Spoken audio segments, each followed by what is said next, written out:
मेरी शादी के दिन दुल्हन ने सबके सामने शादी तोड़ दी। उसने कहा कि मेरा छोटा भाई ही उसका सच्चा प्यार है। फिर वो दोनों साथ में भाग गए। मैं मुड़ा और अपने दुश्मन और बचपन की प्रेमिका को फ़ोन लगाया। फ़ोन के दूसरी तरफ से शिया साइनिंग की मधुर आवाज़ आई। क्या बात है, आज अचानक मुझे याद कैसे कर लिया? मैं मुस्कुराया और कहा, आज मेरी शादी है। वह हल्का सा हंसी। आज तुम्हारी शादी है? मैंने तो तुम्हें गिफ्ट भेज दिया था। क्या तुम्हें लगा मेरा गिफ्ट काफ़ी नहीं था, या फिर तुम मुझे चिढ़ाने के लिए फ़ोन कर रहे हो?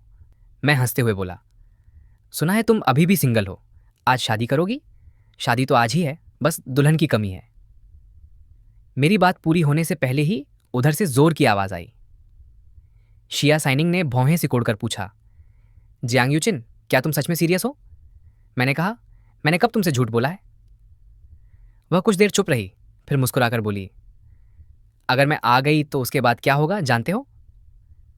उसके बाद मैं हर दिन तुम्हारे साथ ही रहूंगी। मैं समझ गया कि वह क्या कहना चाहती है। मेरे चेहरे पर अनजाने में मुस्कान आ गई। मैं बोला, मैं आधे घंटे तक तुम्हारा इंतजार करूंगा।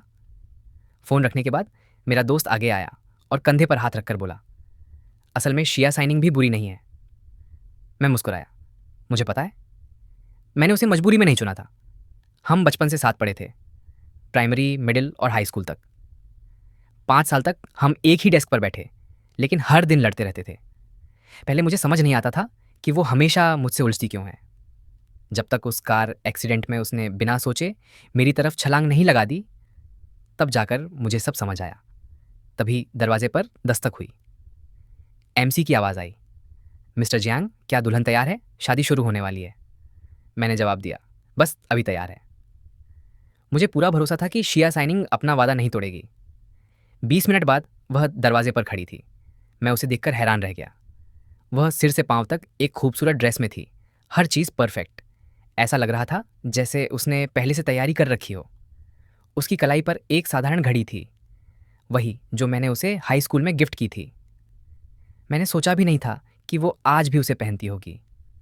वह मुस्कुराई, तो जूली भाग गई, तभी तुमने मुझे याद किया? मैं बोला, मेरी शर्तें भी बुरी नहीं हैं। तुम्हें मेरा धन्यवाद करना चाहिए। मैंने तुम्हारा मैन अवर्शन सिंड्रोम ठीक कर दिया। वह हंस पड़ी। वो अफवाह तुमने ही फैलाई थी। स्कूल के समय वह टॉपर और सबसे खूबसूरत लड़की थी। बहुत लड़के उसे पसंद करते थे। एक बार उसने मुझे चिढ़ाया तो मैंने अफवाह फैला दी कि उसे लड़कों से डर लगता है। इस वजह से उसके सारे चाहने वाले दूर हो गए। वह बोली, तुम्हारी एक बात ने कितने लोगों को भगा दिया पता है? मैंने कहा, अब मैं तुम्हें पति दे रहा हूँ, सीधे शादी। वह मुस्कुराई, यह तो अच्छा सौदा है। स्टेज से आवाज़ आई, दूल्हा दुल्हन तैयार रहें। मैंने हाथ बढ़ाया, उसने पकड़ लिया। हम साथ मंच पर गए। उसने धीरे से पूछा, आखिरी वक्त पर दुल्हन बदलने पर तुम्हारे पापा मानेंगे? मैं बोला, शादी के बाद मुझे 15% शेयर मिलेंगे, तुम्हें 10%। फिर पूरे परिवार में सबसे ताकतवर मैं हो जाऊंगा। शादी शुरू हुई। सब लोग हैरान थे, लेकिन किसी ने कुछ नहीं कहा। हमने अंगूठी बदली।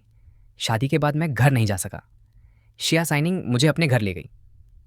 घर पूरी तरह सजा हुआ था, जैसे पहले से तैयारी हो। मैंने पूछा, तुमने ये सब कब किया? वह मुस्कुराई, मेरी पहली शादी है, इसे खराब नहीं होने दे सकती। रात को उसने कहा, अगर तुम्हें ठीक लगे तो हम एक साथ सो सकते हैं। मैं थोड़ा असहज हुआ। फिर उसने दूसरा कमरा दिखाया। तुम यहाँ सो सकते हो, लेकिन आखिर में तुम्हें मेरे कमरे में आना ही है। अगले दिन हमने शादी रजिस्टर कर ली। मेरे पापा का फ़ोन आया। वह गुस्से में बोले, अगर अभी तक रजिस्टर नहीं किया है तो लड़की को घर लेकर आओ। लेकिन हमने पहले ही शादी रजिस्टर कर ली थी। शाम को मैं शिया साइनिंग को घर लेकर गया। उसने मेरा हाथ कसकर पकड़ा हुआ था। मैंने कहा, डरना मत, हम शादीशुदा हैं। घर में सब लोग बैठे थे, पापा, दादा और बाकी रिश्तेदार। सबकी नज़र हमारे हाथों पर थी। मैंने माफ़ी मांगी। दुल्हन की दादी ने कहा, गलती हमारी थी, तुम्हें माफ़ी मांगने की ज़रूरत नहीं। फिर हम दादाजी के पास गए। उन्होंने शिया साइनिंग को ध्यान से देखा और कहा, तुम बिल्कुल अपने दादा जैसी लगती हो।